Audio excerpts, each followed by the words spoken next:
Mwinyi, Ali Hassan was born on May 8, 1925 in Dar es Salaam, Tanzania. Son of Hassan and Asha Sheikh Mwinyi, Ali Hassan Mwinyi spent his youth on the island of Zanzibar, his parents' birthplace.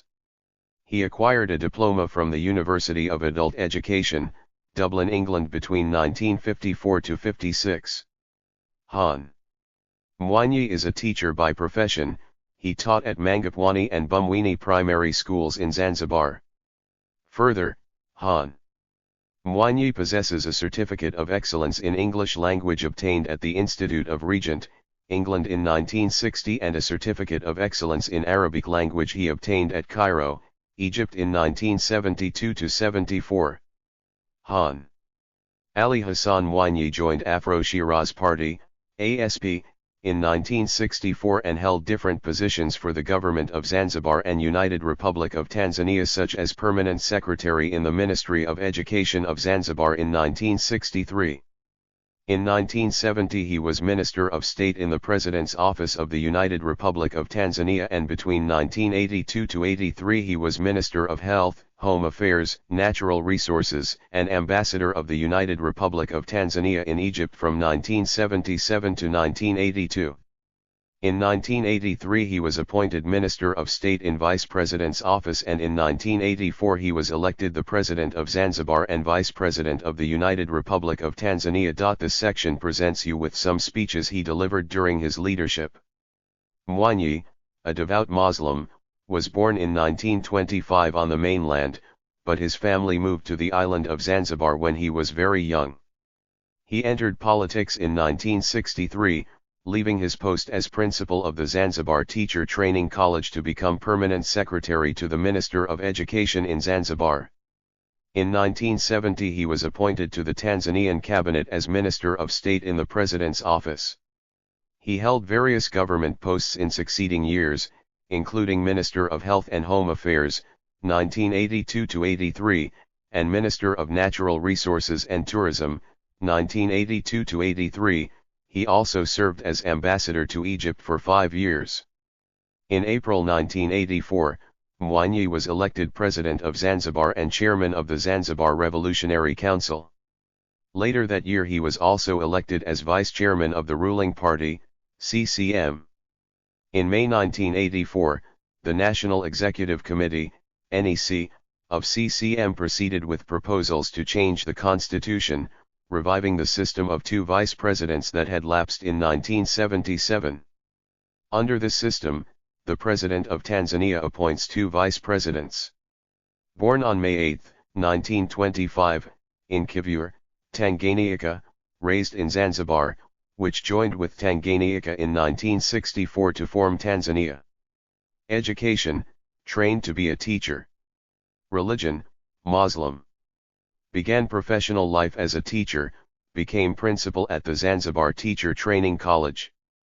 Entered politics in 1963, became permanent secretary to the Minister of Education in Zanzibar, appointed to the Tanzanian cabinet as Minister of State in the President's Office, 1970, held various government posts in succeeding years, including Minister of Health and Home Affairs, 1982-83, and Minister of Natural Resources and Tourism, 1982-83, also served as ambassador to Egypt for 5 years, elected President of Zanzibar and Chairman of the Zanzibar Revolutionary Council, 1984, elected Vice Chairman of Tanzania's ruling party, CCM, 1984, adopted as the sole presidential candidate by the CCM and elected, 1985, re-elected to a second term in October 1990, became chair of the ruling CCM, 1990.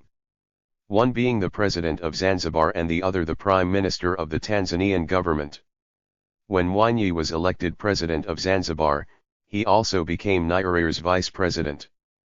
The system of 2 Vice Presidents was adopted, in part, to more precisely define Zanzibar's relationship to the mainland within the Union.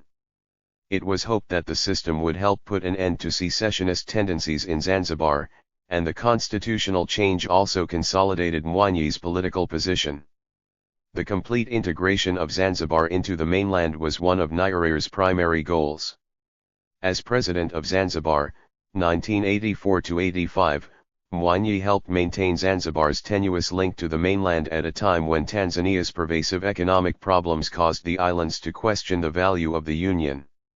He improved relations with the mainland and succeeded in calming fears that the quasi-autonomy of the islands, Zanzibar and Pemba, was being eroded through constitutional changes.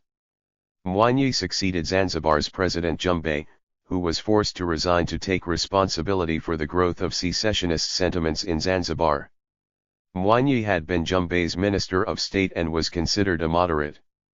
He sought to reconcile Zanzibar to the Union by introducing economic reforms that allowed market forces a larger role than CCM's socialist policies would normally permit. These reforms generally improved the standard of living in the islands. However, tensions between Zanzibar and the mainland would continue even after Mwinyi had become president of Tanzania. Mwinyi's moderate political stance together with circumstance helped to propel him into Tanzania's presidency. After Nyerere had once again reaffirmed his intention to step down, his heir apparent, Prime Minister Edward Sokoine, was killed in April of 1984. Mwinyi was then appointed to fill the vacancy of Vice President of Tanzania and Vice Chairman of the ruling CCM. Mwinyi was elected to the latter post in the August 1984 Extraordinary Party National Conference, where he received 96% of the delegates' votes and defeated 6 other candidates. On August 15, 1985, President Nyerere announced to the special conference of the CCM that Mwinyi would be the sole candidate to succeed him in the October elections. Nyerere introduced him as the party candidate by saying he's a righteous man, impartial and respectful, who has never sought fame or used his position to advance ambition. Commentators regarded Mwinyi as a compromise candidate who was chosen over Salim Ahmed Salim, the prime minister who succeeded Sokoine and who was from Zanzibar, and Rashidi Mfaume, the party's secretary-general and a mainlander who was a Nyerere loyalist. Both of these candidates were unacceptable to certain factions within the CCM's executive committee. Mwinyi and Nyerere together campaigned hard, even though Mwinyi was the sole candidate for president. Nyerere believed it was necessary for the country to rally behind its new president. In the October elections, Mwinyi received 92.2% of the votes. His successor as president of Tanzania was Idris Abdul Wakil, who thus also became one of Tanzania's vice presidents. Interestingly, Wakil only received 61% of the votes cast, reflecting his unpopularity with the residents of the island of Pemba. Since both the new president, Mwinyi, and the prime minister, Salim, were from Zanzibar, the constitution prevented Salim from being prime minister and first vice president. When he was sworn in as president in November 1985, Mwinyi appointed mainlander Joseph Warayaba as prime minister and first vice president and created the position of deputy prime minister for Salim Salim. The cabinet remained largely unchanged. Mwinyi succeeded Nyerere as chair of the CCM in August 1990. In the presidential and general elections set for October 1990, Mwinyi was chosen as the sole candidate for president. Following the elections, Mwinyi appointed a new prime minister, John Malesela, former High Commissioner to the United Kingdom. Malesela replaced Joseph Warayaba, who had hitherto been considered an eventual successor to Mwinyi. Ali Hassan Mwinyi, born May 8, 1925, is a Tanzanian politician, who served as the second president of the United Republic of Tanzania from 1985 to 1995. Previous posts include Interior Minister and Vice President. He also was chairman of the ruling party, the Chama Cha Mapinduzi, CCM, from 1990 to 1996. During Mwinyi's terms, Tanzania took the first steps to reverse the socialist policies of Julius Nyerere. He relaxed import restrictions and encouraged private enterprise. It was during his second term that multi-party politics were introduced under pressure for reform from foreign and domestic sources. Often referred to as Mzee Rukhsa, everything goes, he pushed for liberalization of morals, beliefs, values, without breaking the law, and the economy. Mwinyi was born and raised in the village of Kivure, Pwani Region. He then moved to Zanzibar and got his primary education at Mangapwani Primary School in Mangapwani, Zanzibar West Region. Mwinyi then attended Mikindani Dole Secondary School in Dole, Zanzibar West Region. From 1945 to 1964 he worked successively as a tutor, teacher and head teacher at various schools before deciding to enter national politics. Concurrently, Mwinyi earned his General Certificate of Education through correspondence, 1950 to 1954, and then studied for a teaching diploma at the Institute of Education at Durham University in the United Kingdom. He did not leave England until 1962, being appointed principal of Zanzibar Teaching Training College in Zanzibar West Region, upon his return. President Julius Nyerere retired in October 1985 and picked Ali Hassan Mwinyi to be his successor. Nyerere remained chairman of the ruling party Chama Cha Mapinduzi, CCM, until 1990, which would later cause tensions between the government and the party regarding economic reform ideology. When the transition of power took place, Tanzania's economy was in the midst of a slump. From 1974 to 1984, the GDP was growing at an average of 2.6% per year while the population was increasing at a faster rate of 3.4% each year. Rural incomes and urban wages had both fallen by the early 1980s, despite Tanzania's minimum wage laws. Furthermore, the currency was overpriced, basic goods were scarce, and the country had over $3 billion of foreign debt. Agricultural production was low, and the general opinion was that Nyerere's Chama socialist policies had failed economically. Such policies included the nationalization of major production, the forced revillagization of the rural population into communal farms, and the banning of any opposition parties. Nyerere's supporters were opposed to involving the International Monetary Fund, IMF, and World Bank in domestic economic reforms, believing it would cause instability and conflict with their socialist values. Also, Tanzania's relationship with the IMF had been strained since Nyerere's government failed to meet the loan conditions from a 1980 financial package agreement. Early in this political transition, many believed that Mwinyi was unlikely to deviate from Nyerere's policies since he was viewed as a loyal supporter of his predecessor. However, Ali Hassan Mwinyi and his followers called for economic and political reform to liberalize the market and review traditional socialist ideologies. He surrounded himself with reformists, even replacing 3 cabinet members and other ministers who were opposed to change. The prime minister at the time, Joseph Warioba, along with the finance minister Clement Msuya were also quite supportive of new policies. During his first address to Tanzania's parliament in 1986, he promised to resume negotiations with the IMF and World Bank, assuming that any resulting agreement would be beneficial to the citizens of Tanzania. In 1986, Mwinyi made an agreement with the IMF to receive a $78 million standby loan, which was Tanzania's first foreign loan in over 6 years. Bilateral donors approved this austerity plan and agreed to reschedule Tanzania's debt payments. They agreed to do so for a period of 5 years, requiring that Tanzania pay only 2.5% of their debts in the meantime. In an interview, Mwinyi urged donor countries to use Canada as an example and write off Tanzania's debts altogether.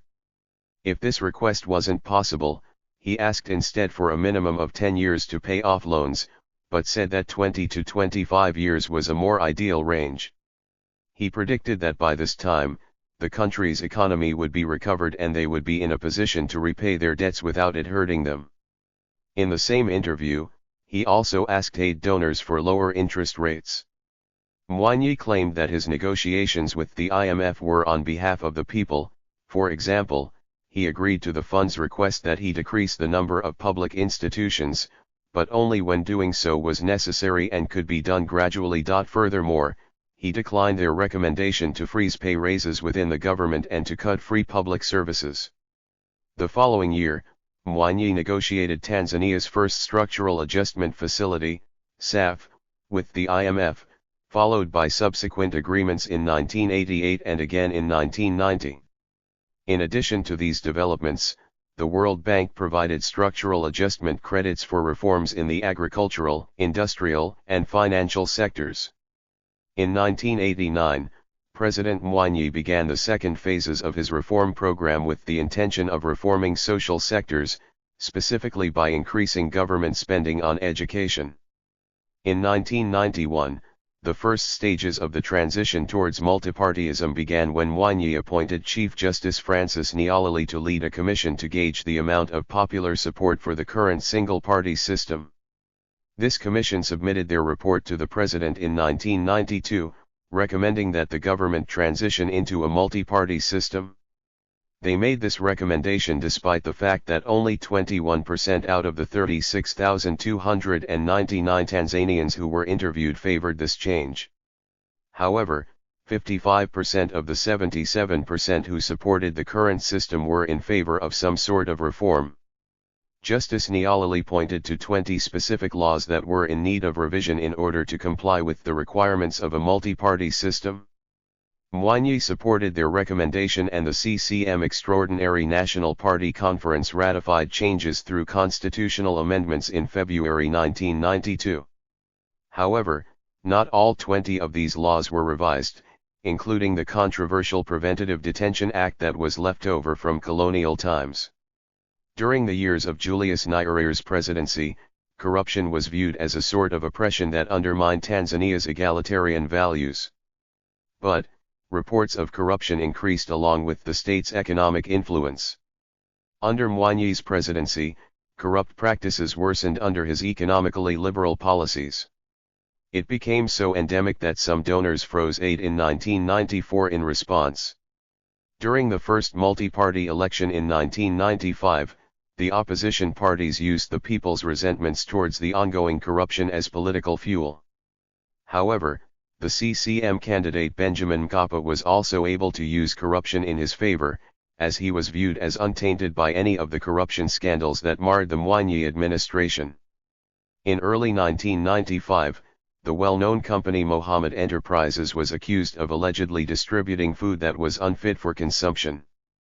Mrema claimed he would punish the company, but was demoted to Minister of Youth and Culture before he could take action. He criticized Mwinyi's administration for tolerating high levels of corruption and being complicit about anti-corruption enforcement. He was then removed from the cabinet, and later became a candidate for one of the opposition parties, NCC Armagiza. In a 1989 interview when asked about his views regarding apartheid, Mwinyi advocated for tough, comprehensive sanctions to be carried out against South Africa. He also called for Western nations to assist frontline states in dealing with any destabilization attempts made by the South African government against those who oppose them. Mwinyi said that practicing these measures concurrently would help to dismantle apartheid.